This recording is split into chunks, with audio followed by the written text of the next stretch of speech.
Hermanos, muy buenos días, el Señor les bendiga. Una mañana fría, pero con el anhelo de que en nuestros corazones haya ese fuego de alabar y adorar a nuestro Señor, agradeciendo por todo lo que hemos recibido en el transcurso de nuestra vida, en esta semana, en este día, y agradeciendo por lo que Él ha hecho por nosotros. Bien, continuemos, hermanos, entonces con nuestro estudio de la palabra y vamos a ir al capítulo 12 del Éxodo. Seguimos, ya es nuestro tercer domingo aquí en este capítulo 12, nos queda uno más dentro de 8 días y vamos a meditar en los versículos 31 al 42. Éxodo 12, versículos 31 al 42.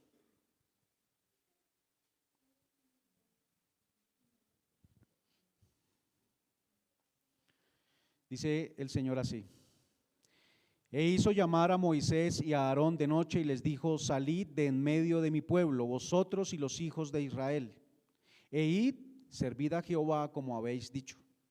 Tomad también vuestras ovejas y vuestras vacas como habéis dicho, e idos y bendecidme también a mí.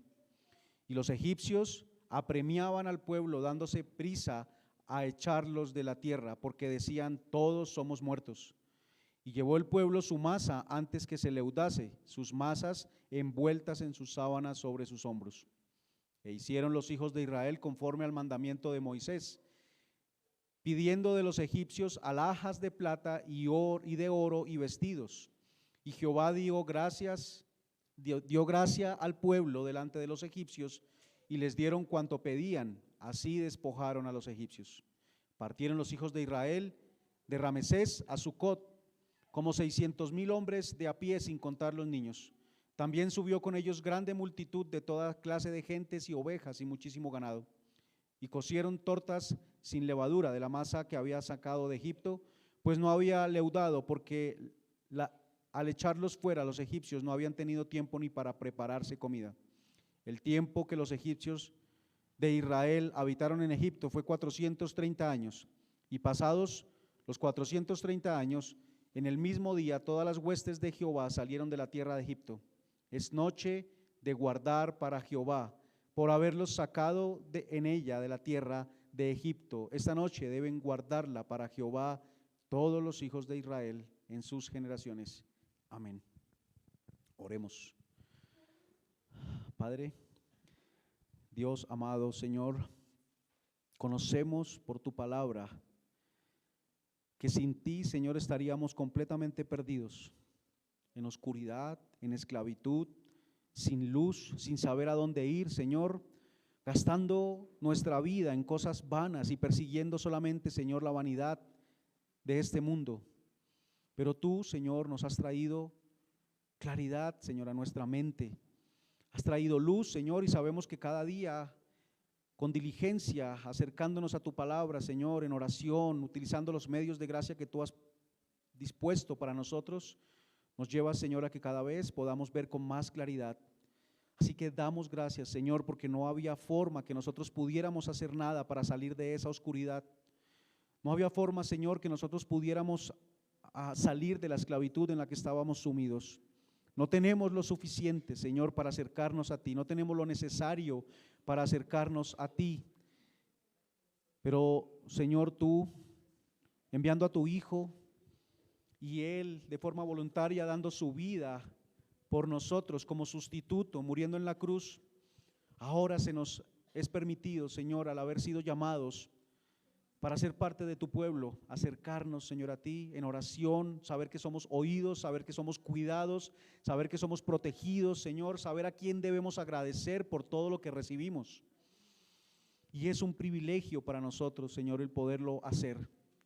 Por eso damos gracias por este día también, porque es un día en el que tú, Señor, de forma especial has determinado que nosotros nos reunamos como pueblo para agradecerte. Y te rogamos, Señor, que entonces, como mandato, nosotros, Señor, seamos obedientes a Él y que lo hagamos, Señor, con ese deleite que debe producir en un creyente el venir, acercarse, Señor, agradecerte, a adorarte, a alabarte y a conmemorar lo que tú has hecho por nosotros, lo que estás haciendo y lo que harás. Señor, te pido, como hombre pecador, insuficiente, Señor, que tú, Dios, cubras, llenes, Señor, mi insuficiencia y hables tú a nuestros corazones, Señor, en el día de hoy a través de este mensaje. Te lo ruego, Señor, en el nombre de tu Hijo Jesús. Amén y amén. Bien, hemos venido avanzando entonces en todo este tema y ha habido esta última plaga que el Señor ha derramado sobre Egipto y los primogénitos han muerto y en cada casa ha habido un muerto y ha habido gran clamor en Egipto, ha habido dolor, ha habido sufrimiento. Y el texto anterior terminaba diciendo precisamente eso, que no había casa donde no hubiera un muerto. Ya el juicio no había sido un juicio de forma general. Ya el juicio no había sido un juicio de forma simplemente como nación, sino que ahora fue un juicio personal y directo. En cada casa hubo un muerto. Faraón entonces hace llamar a Moisés y a Aarón y les dice que salgan. Y les dice que salgan exactamente como ellos habían dicho desde el principio, con sus familias, con su ganado, y que lo hagan para ir a adorar a Dios, que sirvan a Dios y que vayan todos y sus ganados, y que de esa forma entonces también lo bendigan a Él. Un lugar, hermanos, allí en Egipto donde el pueblo de Dios está y es recibido, es bendecido. Ese pueblo, cuando llegó José, recordemos que él fue usado por el Señor para bendecir a esta nación y para bendecir a muchos pueblos alrededor de ellos, pero ahora son vistos como maldición, ahora son vistos como detestables, como personas que no traen bendición sino que traen maldición al pueblo. Los consideran una maldición y lo que desean es que se vayan, como el Señor lo había dicho. Él había dicho: seguramente los echarán de su tierra. Así que ha llegado el momento de salir. Ha llegado el momento de partir y la forma de hacerlo es una forma apresurada porque son maldición para Egipto. Hemos visto entonces cómo Dios ha venido preparando a su gente, a su pueblo para salir, y Él había anunciado que esta era la noche de su liberación y vino a ser una noche diferente, una noche atípica, una noche de contraste, una noche como ninguna otra en Egipto. Y hoy continuamos entonces dentro de este mismo contexto, hermanos, viendo asuntos que corresponden a esa misma noche, porque son muchos los detalles que el Señor ha dado acá. Y como lo he dicho en otras prédicas, es importante que nosotros en nuestra casa tomemos el texto, lo leamos y meditemos en él, porque son muchos los detalles que el Señor está dando acá. Ha llegado el momento de salir. Y vimos entonces la vez pasada, hermanos, asuntos que tenían que ver con la protección dada por Dios sobre su juicio para su pueblo. Vimos el sacrificio del cordero, la sangre aplicada como señal y la orden de no salir porque era el único lugar seguro para estar, que nos llamaba a nosotros a que el único lugar seguro es en Cristo. Y ahora vemos entonces cómo Egipto echa al pueblo de Israel de su tierra y vemos detalles de esa salida. Ellos son echados fuera con premura porque se habían levantado contra el pueblo de Dios, ellos contra el pueblo de Dios. Y levantarse contra el pueblo de Dios es un enfrentamiento directamente contra Dios.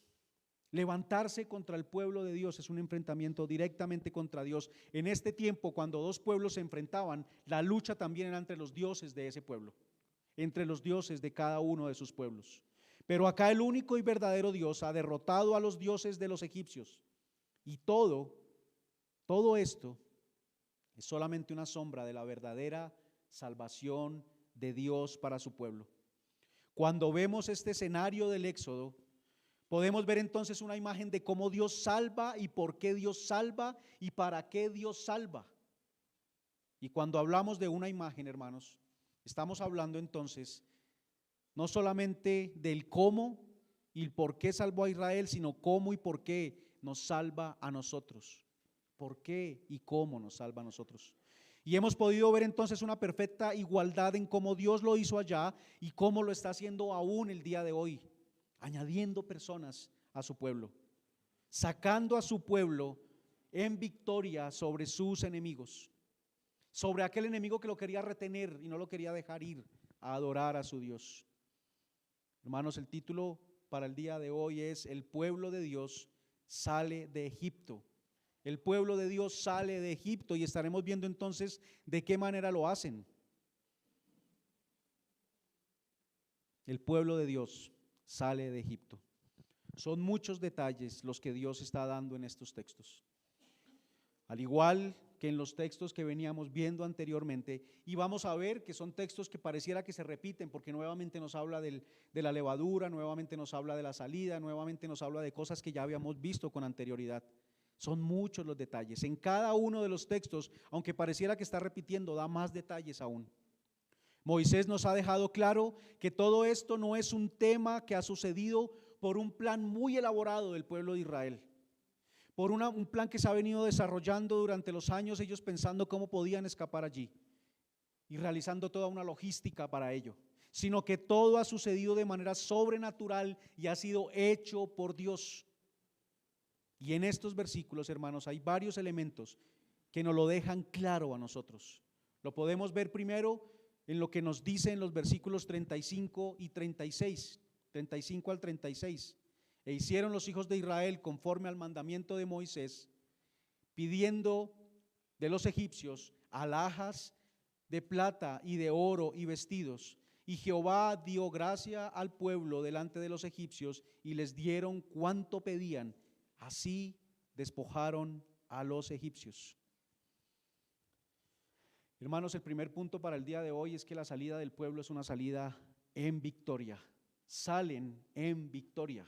Salen en victoria. Hay muchas cosas para pensar alrededor de esto que sucede acá, hermanos. Y lo primero es el significado en la época del oro y la plata. Quizás para nosotros no dice mucho como decía para ellos en esa época. Quizás para nosotros hoy no es exactamente igual. Tenemos cosas de oro quizás en nuestras casas. Algunos pueden tener cofres con joyas allí, anillos, cadenas, aretes, pendientes, no sé, brazaletes, diferentes cosas. Y en casa algunos los tienen entonces allí en estos cofres, estas joyas de oro. Y algunos tienen también piedras preciosas en sus casas, incluidas con estas joyas. Y son apreciadas. No se desea perder ninguna de ellas, pero en realidad no comprendemos el valor que tiene el oro en esta época. El valor que tiene estos elementos de oro en la época es el mismo valor que tiene el dinero para nosotros en el día de hoy, con el cual compramos lo que necesitamos y lo que queremos. En realidad, la historia del dinero no es tan extensa dentro de la historia de la humanidad. Cuando nosotros buscamos, y en internet hay información acerca de eso, acerca de la historia del dinero, no es una historia que tenga mucho tiempo con nosotros, es más bien reciente. Así que antes de eso, lo que se utilizaban eran estos elementos: oro, plata, para realizar las compras. Lo segundo, hermanos, es que la mayoría de familias no tenían estas cosas. Especialmente familias en esclavitud no tenían la posibilidad de conseguir estos elementos. Si estas personas eran unos esclavos, ¿de qué forma iban a poder tener oro y plata y joyas valiosas? ¿Cómo las iban a obtener? Y si no tienes oro y plata en este tiempo, entonces no hay riqueza. ¿Cómo puedes comprar? Y lo mismo son para las naciones. Si una nación tiene oro y plata, tiene riqueza esa nación. Puede realizar cosas, puede tener un ejército importante para enfrentar a sus enemigos. Pero si no hay estos recursos, no hay con qué sostener la nación debidamente, no hay con qué defenderla. Así es en el mundo el día de hoy. Si nosotros no tenemos el dinero también, tristemente, en la forma como funciona el sistema, pues no tenemos nosotros cómo sostenernos. Israel iba a salir de Egipto entonces sin nada, porque siendo una nación esclava no tiene la forma de conseguir estos recursos. ¿Cómo iban a sobrevivir? Pero no solamente es la idea de tener esas riquezas, sino el tener poder por medio de esas riquezas. Y además está implícito también el tema de la adoración a Dios. Cuando nosotros vemos el tabernáculo, muchas de las cosas fueron hechas en oro y plata que sacaron de allí, de la tierra de Egipto. ¿Cómo iban entonces a obtener esta gente esclava? Conseguir oro para conseguir elementos en oro, en plata para la adoración a Dios en el tabernáculo. La respuesta la da Dios porque Él es el que les da a ellos estas riquezas. Y Dios apunta a los egipcios. Y entonces vemos cómo Dios es quien les concede esto. No es un plan de ellos, es Dios quien da gracia en los egipcios para que den todo lo que ellos les están pidiendo. No había forma de que ellos lo hubieran podido conseguir por sus propias fuerzas. Pensando en su insuficiencia y pensando en la importancia de las imágenes que apuntaban a Cristo en los elementos de adoración, hermanos, esto tiene mucho significado, porque cuando veamos el tabernáculo, cada cosa hecha, el material en el que fue hecha, la forma en la que fue hecha, tiene un significado en cuanto a Cristo. Así que era importante para ellos haber llevado estos elementos y Dios lo sabe y concede gracia para que ellos puedan llevarlos. Por otro lado, hermanos, ustedes saben que cuando había guerra, la nación que era derrotada era saqueada, era despojada de sus riquezas por la nación que obtenía la victoria. Egipto es una nación que en el tiempo en el que se está narrando esta historia era una potencia. Ellos enviaban en la primavera a mensajeros a otras naciones para recolectar los impuestos de esas otras naciones a la que ellos habían conquistado con anterioridad, habían saqueado, les permitían seguir funcionando, pero ahora debían pagar tributo para Egipto. Y ellos enviaban mensajeros para que pudieran recolectar esos impuestos. Esas naciones eran saqueadas y ahora pagaban tributo estando bajo el gobierno de Egipto. Pero ahora esta nación poderosa que saquea a otras naciones, que recibe tributo de otras naciones, está siendo saqueada y despojada. Dice en el versículo 36, así despojaron a los egipcios. Está siendo despojada. No podemos perder de vista esto. Dios ha reservado la idea del hombre teniendo ese poder solamente para él, porque para ellos era imposible poderlo hacer. Egipto entonces, como la nación más poderosa, y la nación más poderosa se entiende que tiene los dioses más poderosos porque ha derrotado a los dioses de las otras naciones. Sus dioses les han concedido la victoria sobre los dioses de las otras naciones. Entonces ellos conquistaban y se creían que ellos conquistaban por el poder de sus dioses. Y si tienen los dioses más poderosos, ¿quién podía contra ellos? ¿Quién podía contra ellos?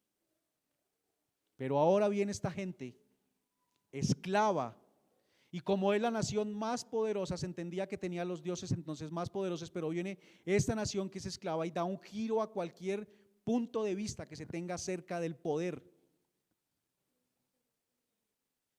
Da un giro a lo que se tiene y se entiende como el poder de esta nación y de sus dioses.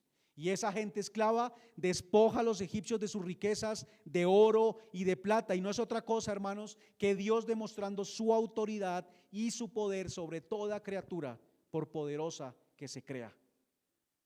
Nosotros estamos en medio de este mundo. Y hay personas que por su poder adquisitivo, por sus riquezas, por las posiciones que tienen, creen que tienen todo el poder y que pueden hacer como ellos quieran. Pero llegará un día que el Señor mostrará que la autoridad y el poder pertenecen solo a Él. ¿Qué significado tiene esto para ellos y para nosotros, hermanos? Dios no solamente nos libra de nuestros enemigos, no solamente nos libra de nuestros enemigos, Él no solamente está librando a Israel de su enemigo, lo está sacando, sino que derrota a nuestros enemigos. Porque cuando una nación saquea a otra, está reconociendo su derrota. La que es saqueada reconoce su derrota. Así que Dios no solamente nos libera de nuestros enemigos, sino que los derrota. Amén. Dios derrota a nuestros enemigos, hermanos. El Salmo 110:1 dice: Jehová dijo a mi Señor, siéntate a mi diestra hasta que ponga a tus enemigos por estrado de tus pies. Esto es una realidad escatológica, hermano, una realidad para los tiempos finales. Son varias las escrituras que hablan de Jesús teniendo a sus enemigos bajo sus pies. Y para nosotros como creyentes es importante saber, hermanos, y creer que tenemos victoria ahora, pero que será completamente vivible, palpable en el futuro, cuando el Señor venga por segunda vez. No es una victoria total ahora, pero la tenemos. Hay victoria que ya tenemos, hermanos, y que hemos sido liberados de esa esclavitud. No podíamos nosotros decidir antes con libertad, porque decidíamos de acuerdo a nuestra pecaminosidad. Éramos esclavos y de esa forma tomábamos nuestras decisiones. Solo lo hacíamos conforme a nuestra naturaleza pecaminosa. Pero ahora podemos decidir conforme a la voluntad de Dios y lo hacemos libremente. Podemos oír su palabra, entender qué es la verdad y decidir de acuerdo a la voluntad de Él. Otra cosa es que aún nosotros, en nuestra pecaminosidad, a veces queramos hacer caso omiso a su voz, pero ahora podemos hacerlo. Se nos ha dado el poder para decidir conforme a la voluntad del Señor. Hermanos, no tendremos condenación quienes estemos en Cristo, pero es un camino que aún estamos caminando. Porque una cosa es que seamos sacados de Egipto, pero otra cosa es que Egipto sea sacado de nosotros, y lo hemos repetido varias veces. Una cosa es que nosotros hayamos sido sacados de Egipto, pero ahora otra cosa es que Egipto está siendo sacado de nuestro corazón. Hemos sido librados de esas cosas que nos dominaban sin opción. Hemos sido liberados de nuestro pecado, hemos sido declarados justos delante de Dios, pero estamos en este camino de santificación, en el cual caemos una y otra vez, pero que confiamos en que un día ya no tendremos más esta lucha. Y esa victoria será completa entonces para nosotros. Pero en Cristo ya fue ganada. Es una realidad. Dios liberó a Israel de Egipto. Y veremos más adelante cómo destruye a su ejército allí en el mar, cuando ellos cruzan por el medio del Mar Rojo. No solo son liberados, sino que sus enemigos son totalmente destruidos. Y ellos cantan y alaban a Dios. Pero luego, hermanos, vemos que en ese camino que es en el que estamos nosotros, están deseando volver a Egipto. Cuando llegan y no hay agua, cuando sienten que no hay comida, Dios los saca de Egipto, pero aún ellos tienen a Egipto en su corazón y hablan de las ollas llenas de carne allá en Egipto. Suena como algo que vivimos nosotros hoy en día. Es una pregunta retórica, hermanos, al preguntarnos si quizás es algo que vivimos hoy en día. La respuesta es sí. La santificación es un proceso en el que estamos caminando. Y es por eso que caminamos en esta realidad, hermanos, que aún desde lo que vivimos no se ve completa, no se siente completa. Cuando hablamos de que Cristo ya obtuvo la victoria por nosotros, decimos, pero no se siente de esa forma porque yo todavía lucho y muchas veces soy vencido. Pero para Dios es una realidad consumada. Así que podemos decir, hermanos, con seguridad, basados en su promesa, si Cristo no solo me liberó, sino que derrotó a mis enemigos. Es un proceso que estamos viviendo, pero podemos estar seguros que incluso en mi peor día, cuando parece que hay más de Egipto en mí que cualquier otra cosa, yo puedo decir y debo recordar, este es un enemigo derrotado por mi Señor. No importa lo poderoso que se vea, no importa lo grande que lo veamos, no es más grande que Cristo. Y ha sido derrotado por Él. Él dice, no teman, yo he vencido al mundo, dice nuestro Señor y Salvador. Y claro, hermanos, en medio de la lucha nosotros decimos, no parece un enemigo derrotado, pero hay un día señalado en que ese enemigo también será parte del estrado de los pies del Señor. Él será parte del estrado de los pies del Señor. Esa es la razón por la cual, hermanos, ansiosamente esperamos el retorno de nuestro majestuoso Rey. Y oramos por eso, Señor, ven pronto. No hay temor en nosotros por su venida, lo que hay es gozo. Y así debería ser. Por eso oramos, hermanos, Cristo, ven pronto. Por eso oramos, Padre nuestro que estás en los cielos, Venga tu reino y hágase tu voluntad en la tierra como en el cielo. Jesús, hermanos, enseñó a tener en cuenta esto en la oración, porque es una realidad que aún no podemos tener en totalidad, pero que es segura y que debemos orar por ella. Es parte central de nuestra oración. Que su reino venga y que se haga su voluntad en toda la tierra, porque aún no es una realidad en su totalidad. Que su reino venga y que en mi vida, la de cada uno de nosotros, se haga la voluntad de Dios. Se haga la voluntad de Dios. Hemos salido entonces, hermanos, o sale el pueblo de Israel en victoria, derrotando a sus enemigos y despojándolos, que es el significado de la derrota. Pero el segundo punto, hermanos, es que esa salida es como pueblo. Salimos como pueblo. Salimos como pueblo. Versículos 37 al 39. Partieron los hijos de Israel de Ramesés a Sucot, como 600,000 hombres de a pie, sin contar los niños. También subió con ellos grande multitud de toda clase de gentes y ovejas y muchísimo ganado, y cocieron tortas sin levadura de la masa que había sacado de Egipto, pues no había leudado, porque al echarlos fuera los egipcios no habían tenido tiempo ni para prepararse comida. Bueno, especialmente los versículos 37 y 38 nos hablan de este punto. Salimos como un pueblo, no solamente en victoria, sino que salimos como pueblo de Dios. Eso es lo otro que tenemos acá, hermanos, ese viaje de Ramesés a Sucot, 600,000 hombres, sin contar los niños ni las mujeres. Y en este punto especialmente quiero y les pido, hermanos, que estemos muy atentos. Bueno, en el tercero también, en todos. Pero estos puntos son importantes porque muchas veces los perdemos de vista fácilmente, hermanos, fácilmente, en medio de este mundo que nos invita a la individualidad. En medio de este mundo que nos dice que lo que debemos hacer es cada vez encerrarnos en nosotros mismos y que lo que importa soy yo y lo que yo quiero. Y cada vez la tecnología nos va llevando también más a eso, a que cuando estamos reunidos en familia cada uno esté metido en su celular y no haya tiempo de compartir. Por eso esto es importante, hermanos. 600,000 hombres, sin contar los niños ni las mujeres. Y este número real es acá, hermanos, un número real. Nos habla de que podían ser alrededor de 2 millones de personas saliendo de Egipto. Alrededor de 2 millones de personas. Algunos dicen entre 1.800.000 y 2.400.000. Es mucha gente saliendo en una sola noche de allí. Hermanos, en el censo del 2018 se contaba en Medellín un total de la población de 2.400.000 habitantes.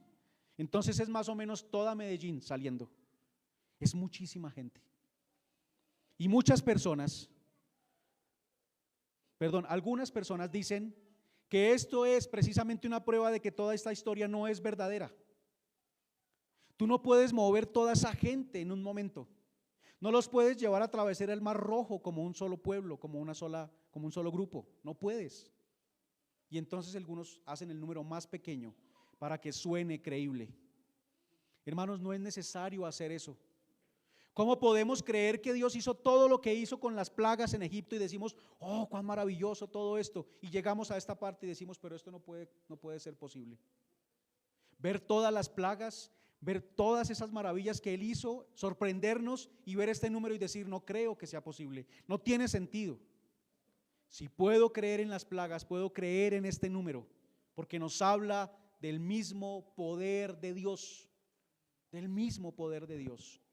Nos habla de las obras que Él hace.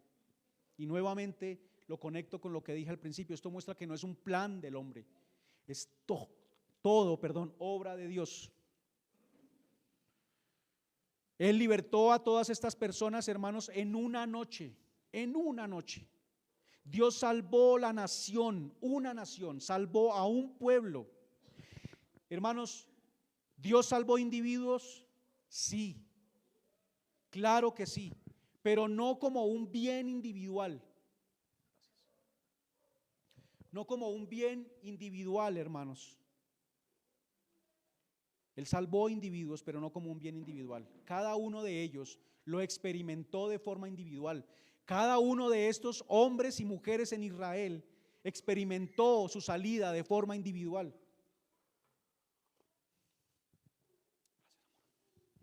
Experimentó la alegría de ser librado de la esclavitud de forma individual, pero no lo hizo Dios por el individuo, porque Dios está salvando a un pueblo. Muchas veces, hermanos, venimos a adorar y entonces cerramos nuestros ojos y alabamos y damos gracias por nuestra salvación individual, o cantamos por nuestra salvación individual. Pensamos, Él me salvó, Él me cuida, Él me provee, pero Dios salvó a un pueblo. A un pueblo. Somos parte de un pueblo. La salvación no se trata de mí, no se trata de ti. ¿Es tu salvación individual importante? Claro que sí es importante. Pero cada uno fue salvado individualmente y unido a Cristo, al cuerpo de Cristo. Somos uno en Cristo, un solo hombre en Cristo. La salvación es personal, es individual, pero no es individualista. Es individual, pero no es individualista, hermanos. Dios nos salvó, nos redimió y nos hizo parte de su pueblo. Así que la idea de un cristianismo individual no tiene cabida en el cristianismo. Apartado del cuerpo, no es bíblico ese cristianismo. Somos parte de un pueblo y de un solo cuerpo. Los israelitas no salieron cada uno por el camino que quisieron. Ellos salieron todos juntos como un solo pueblo. Hermano, Dios te salvó para ser parte de un pueblo. Dios te salvó para ser parte de una iglesia. Dios te salvó para ser parte de una familia. No nos salvó para tener una experiencia de cristianismo aislado y separado. Dios nos salvó y nos puso en un cuerpo, nos dio dones espirituales. ¿Y cuál es el propósito de esos dones espirituales según 1 Corintios 12? La edificación del cuerpo, el crecimiento del cuerpo, el bien del cuerpo del que somos parte nosotros. 1 Pedro 2:9 también nos habla acerca de eso, hermanos. Somos un pueblo, veámoslo. 1 Pedro 2:9.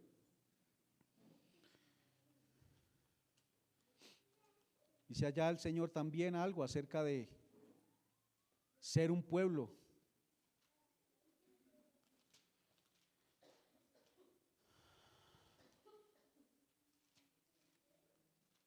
Primera de Pedro, capítulo 2, versículo 9, dice así: mas vosotros sois linaje escogido, real sacerdocio, nación santa, pueblo adquirido por Dios, para que anunciéis las virtudes de aquel que os llamó de las tinieblas a la luz admirable. Somos un pueblo adquirido por Dios.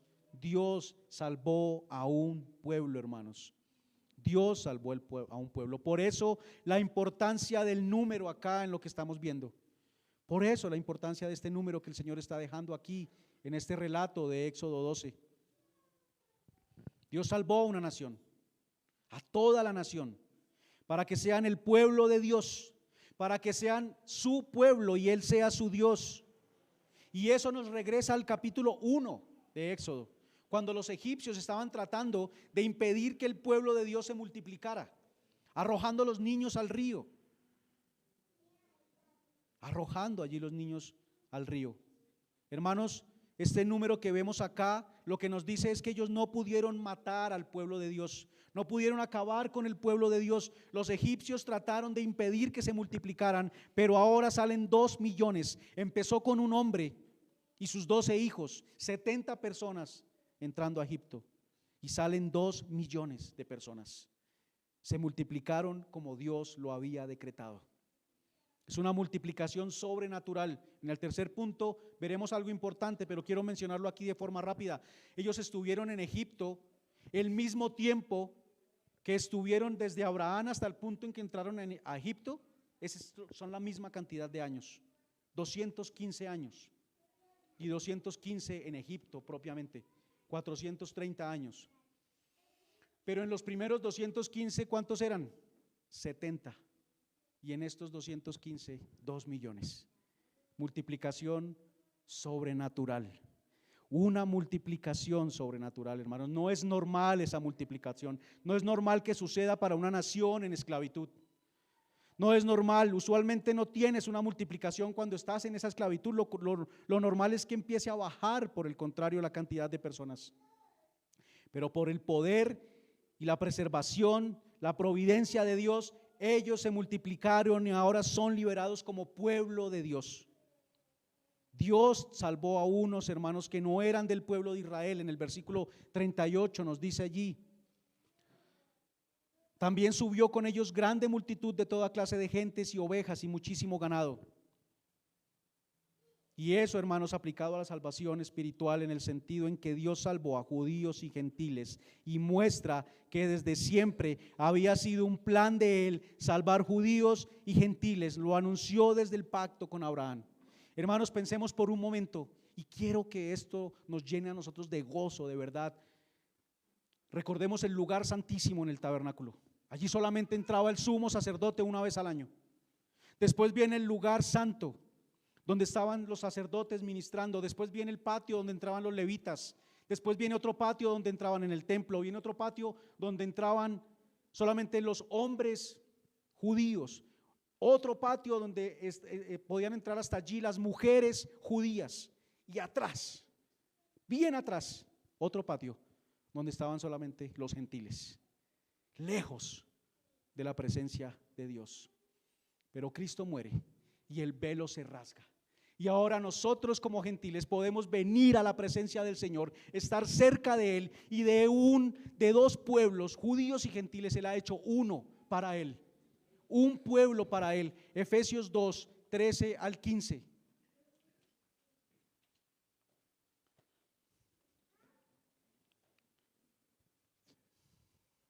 Dice el Señor así: pero ahora en Cristo Jesús, vosotros que en otro tiempo estabais lejos, habéis sido hechos cercanos por la sangre de Cristo, porque Él es nuestra paz, que de ambos pueblos hizo uno, derribando la pared intermedia de separación, aboliendo en su carne las enemistades, la ley de los mandamientos expresados en ordenanzas, para crear en sí mismo de los dos un solo y nuevo hombre, haciendo la paz. Somos un hombre, uno solo, somos uno. Por eso ese cristianismo individual no es posible, hermanos. En Gálatas también nos dice lo mismo, versículo 28 del capítulo 3. El Señor dice así: ya no hay judío ni griego, no hay esclavo ni libre, no hay varón ni mujer, porque todos vosotros sois uno en Cristo Jesús. Hermanos, el llamado es a que entendamos que somos un pueblo, que somos uno. No somos muchos, somos uno. Y por tanto nosotros deberíamos vivir para la edificación del cuerpo. No es diferente ahora, hermanos. Dios hizo un pueblo de ambos, judíos y gentiles, pero todos como un cuerpo. No andamos de forma individual, no nos movemos de forma individual, no pensamos de forma individual, sino que todos deberíamos tener el mismo sentir y el mismo pensar. Solo estar, hermanos, en la iglesia no te hace parte del cuerpo. Solo reunirte el domingo no te hace parte del cuerpo, y es muy triste que luego, hermanos, de ver la obra de Dios, luego de participar de los símbolos que apuntaban al Cordero, luego de salir caminando en medio de la gente, muchos de ellos murieron en el desierto. Y es triste para nosotros que después de haber hecho eso, muramos también, hermanos, habiendo creído que éramos parte del cuerpo. Es terrible venir cada semana a la iglesia y no ser parte del cuerpo. Es una cosa terrible haber creído en una familia, crecido en una familia cristiana y creer que por eso soy cristiano y no serlo. Es terrible cantar las alabanzas, orar, leer la Biblia y no ser parte del cuerpo de Cristo. Si hay algo más terrible que no ser cristiano, es no serlo, pero creer que se es. Eso es más duro todavía. Así que debemos examinarnos, porque una de las diferentes cosas, hermanos, que nos muestran, porque hay varias, que somos parte del pueblo de Dios, es que andamos con el pueblo de Dios como parte de Él, no separados, no alejados, no de forma individual. Hemos creído en Cristo, en su palabra, y esto es parte de su palabra y no es algo periférico, hermanos, es central en el Evangelio. ¿Has creído en Él? Entonces piensa y actúa como parte del cuerpo. Los versículos 33, 34 y 39 dicen lo siguiente: y los egipcios apremiaban al pueblo dándose prisa a echarlos de la tierra, porque decían: todos somos muertos. Y llevó el pueblo su masa antes de que se leudase, sus masas envueltas en unas sábanas sobre sus hombros. Y el versículo 39 dice: y cocieron tortas sin levadura de la masa que habían sacado de Egipto, pues no había leudado, porque al echarlos fuera los egipcios no habían tenido tiempo ni para prepararse comida. Si hemos creído, ¿qué debemos hacer entonces? Si hemos creído, ¿qué debemos hacer? ¿De qué hablan estos versículos, hermanos? Hay muchos detalles acá y se repiten una y otra vez. Esto habla y les recuerda de una partida inmediata. Esa idea del pan sin levadura tiene la idea de no hay tiempo para dejar que el pan leude. Y esto nos recuerda que la venida del Señor, así como la salvación, suceden repentinamente. Algo que sucederá seguro, pero que sucederá repentinamente. También es símbolo de su liberación. Cada año ellos lo comerían y recordarían el día en que fueron librados de Egipto. Comerán solo pan sin levadura, porque ese es el símbolo que recuerda la salvación de ellos. Por esta razón, hermanos, Cristo se identificó muchas veces como el pan de vida. El pan que tiene un gran significado acá. No por lo que significa en nuestra cultura el pan, sino por lo que significaba en esta época, y tiene un gran significado y apunta a quién es Cristo. El pan, hermanos, se presenta en la Biblia como un alimento esencial para la vida. Por tanto, Cristo se presenta como ese alimento central, significativo, esencial para la vida espiritual. Él es el dador y preservador de la vida. Juan 6:33. Allá en ese capítulo 6 de Juan hay mucha alusión a este asunto. Juan 6, versículo 33 dice el Señor así: porque el pan de Dios es aquel que descendió del cielo y da vida al mundo. Y en el versículo 35 Jesús les dice: yo soy el pan de vida. El que a mí viene nunca tendrá hambre, y el que en mí cree no tendrá sed jamás. No tendrá sed jamás. Él es el pan de vida. En los versículos 48 al 51 hace una referencia también allí: yo soy el pan de vida. Vuestros padres comieron el maná en el desierto y murieron. Este es el pan que desciende del cielo, para que el que de él coma no muera. Yo soy el pan vivo que descendió del cielo. Si alguno comiere de este pan, vivirá para siempre. Y el pan que yo daré es mi carne, la cual yo daré por la vida del mundo. Hermanos, todo esto es referencia a la Pascua y al Éxodo, lo que está diciendo acá en Juan. Todo eso es referencia a la Pascua y al Éxodo. Ellos no podían hacer y llevar otra comida, solo pan. Cristo es el pan de vida. Espiritualmente nosotros deberíamos alimentarnos solamente de ese pan espiritual, solamente de Cristo. En el versículo 42 Él les dijo nuevamente que es un memorial para celebrarlo como pueblo de Dios, no individualmente. Dios nos salvó como un pueblo, hermanos, y el alimentarnos juntos es parte de lo que Él está diciendo acá. Dios nos salvó como un pueblo, hermanos.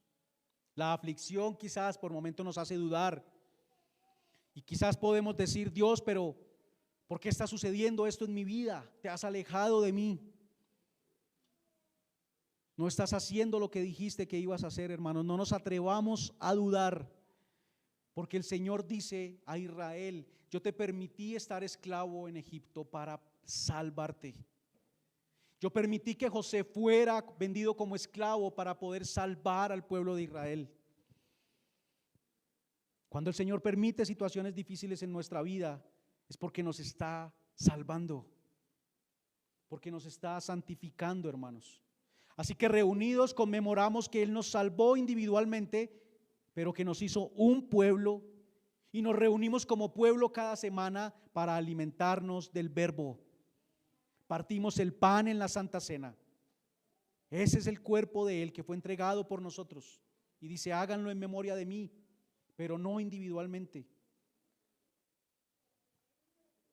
Lo hizo por cada uno de nosotros individualmente, sí, pero es por nosotros de forma corporativa, como cuerpo, como pueblo. Y la noche que fueron librados, hermanos, partieron y comieron el pan, un pan sin levadura, lo cual es muy simbólico para nosotros en el día de hoy también, porque cuando nos reunimos comemos el pan sin levadura, el verbo, la palabra no adulterada de Dios. Partimos y compartimos la Santa Cena para recordar nuestra salvación como familia. Como familia. Comemos ese pan puro y sin levadura que es Cristo. Por último, hermanos, para finalizar el último punto, salimos porque no es nuestro hogar. Versículos 40 y 41 de Éxodo 12. El tiempo que los hijos de Israel habitaron en Egipto fue 430 años.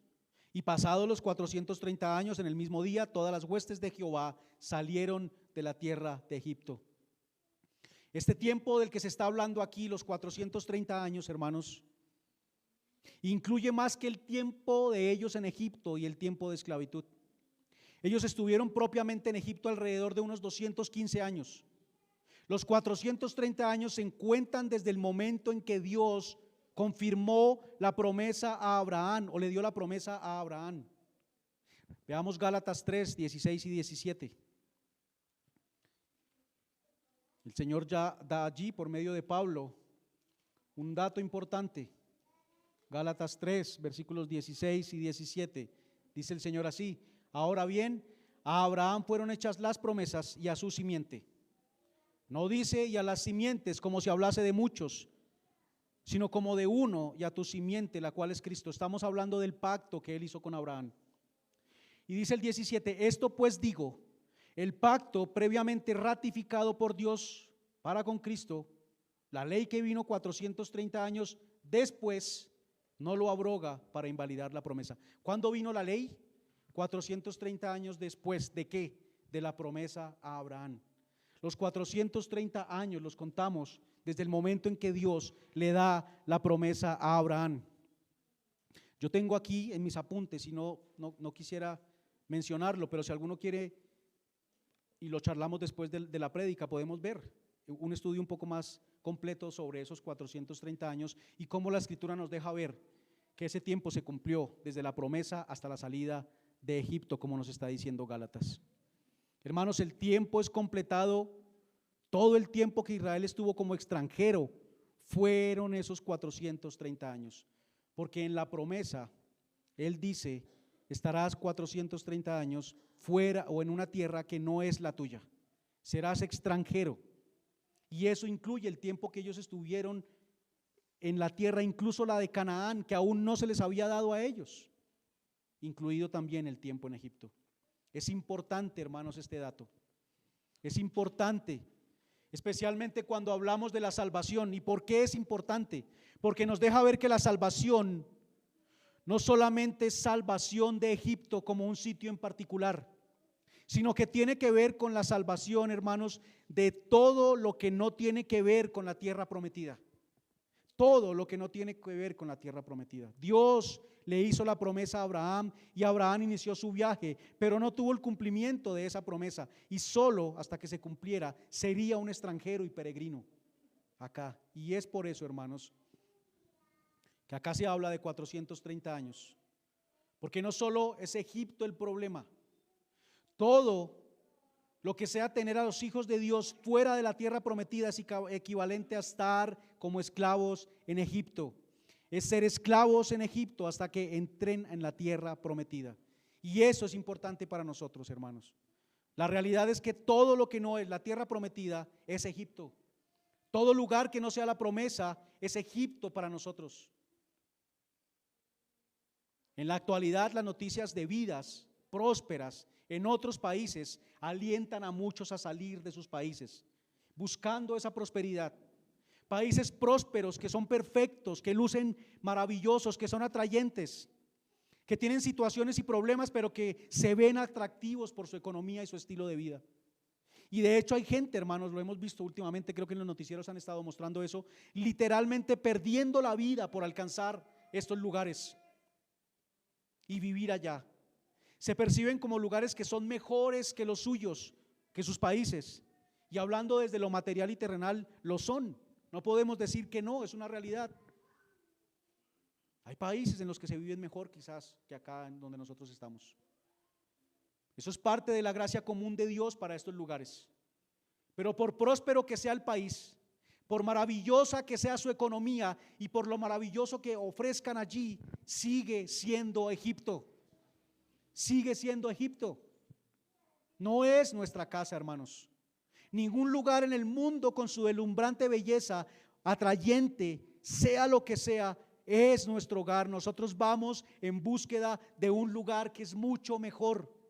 Vamos para una ciudad en la que sus fundamentos, sus construcciones, sus promesas, todo lo que hay en ella es hecho por Dios y no por el sistema del hombre. Así que cualquiera que viva en el lugar más próspero, hermanos, en el lugar más tranquilo, en el lugar más bello del mundo, aún están en Egipto y debe desear estar en la tierra prometida. Esto es lo que significan estos 430 años acá. No es suficiente no estar en Egipto. Nuestro deseo y nuestra meta es estar en la tierra prometida, es estar eternamente con Dios. Así que no deberíamos hacernos una idea muy elevada de ningún lugar acá, porque no es nuestra casa, hermanos. Somos extranjeros y peregrinos acá, en este sistema. Esa debe ser la actitud de un cristiano.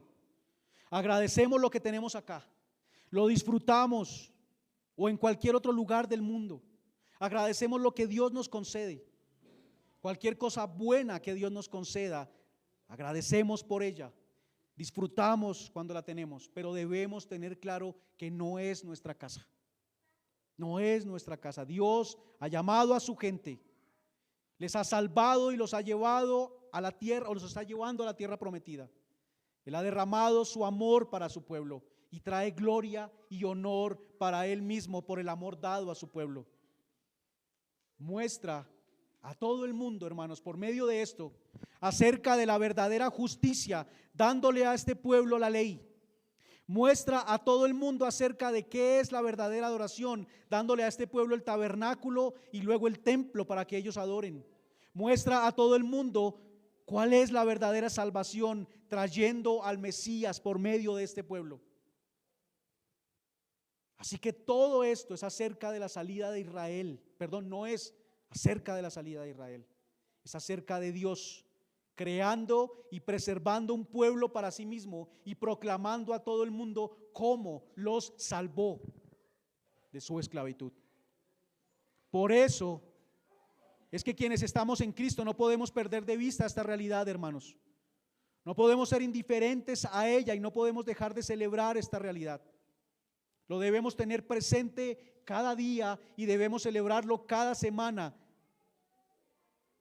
No de la forma como está descrita aquí en Éxodo, porque era una sombra de nuestra salvación en Cristo. Pero sí viniendo cada semana a reunirnos como iglesia y conmemorarlo, pero también, hermanos, viviendo como parte del cuerpo de Cristo, doliéndonos por el dolor del otro, gozándonos por el crecimiento de nuestros hermanos, compartiendo, sirviendo con nuestros dones. Alguien podría decir: yo no tengo dones. Bueno, usted puede saludar, puede dar una sonrisa a su hermano, puede dar un abrazo que quizás parezca insignificante, pero para su hermano será de gran valor. Puede dar una sonrisa a alguien, hermanos, o un abrazo. Puede servir un tinto y ofrecerlo a un hermano. Puede hacer una llamada para saludar, puede hacer una visita. Son muchas las cosas que podemos hacer. como parte del pueblo de Dios. Por eso todo esto, hermanos, tiene significado y es importante. Porque al observar estas cosas nosotros podemos entender mejor qué significa ser parte del pueblo de Dios y qué se está pidiendo de mí y qué celebramos cada domingo y cómo debemos hacerlo. Él levantó esta nación y Él está guiándola a la tierra prometida.